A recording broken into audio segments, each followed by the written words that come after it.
Question number 37 देखिए, निम्नलिखित पर विचार करें।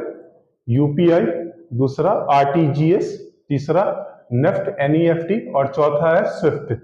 और क्वेश्चन ये पूछा गया है कि उपरोक्त वर्णित में कौन से भारत की भुगतान प्रणाली है, यानी कि पेमेंट सिस्टम है। तो पहला यहाँ पे हो जाएगा, दूसरा, तीसरा, बट जो ये स्विफ्ट है ये नहीं होगा, इसलिए जो आंसर हो जाएगा यहाँ पे सी।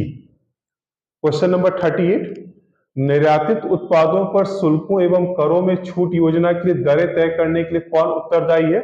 और यहाँ पे केंद्रीय वित्त मंत्रालय ऑप्शन दिया गया है, केंद्रीय वाणिज्य मंत्रालय दिया गया है, केंद्रीय व्यय विभाग और केंद्रीय राजस्व विभाग। तो जो यहाँ पे आंसर हो जाएगा वो बी। क्वेश्चन नंबर 39, प्रोटेम अध्यक्ष के संदर्भ में निम्नलिखित कथनों पर विचार करें।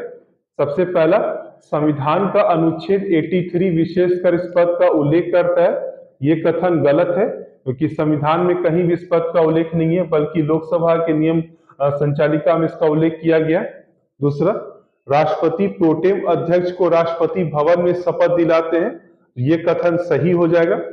तीसरा, सामान्य तौर पर संसद के सबसे वरीय सदस्य को प्रोटेम अध्यक्ष नियुक्त किया जाता है। तो यहाँ पर ये ध्यान में रखिएगा, वरीय सदस्य को नियुक्त किया जाता है, परंतु वो लोकसभा का होना चाहिए। तो संसद सदस्य लोकसभा चूंकि वर्णित नहीं है, तो इसलिए ये कथन सही नहीं होगा।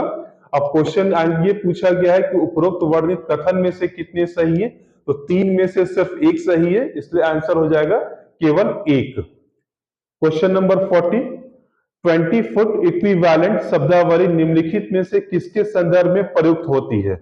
तो यहाँ पे जो हम शिपिंग कंटेनर या कार्गो हैंडलिंग के संदर्भ में अगर हम ये टर्म देखें, वहां पे ये प्रयुक्त होता है, इसलिए जो इसका आंसर हो जाएगा वो शिपिंग कंटेनर या कार्गो हैंडलिंग के तौर पे।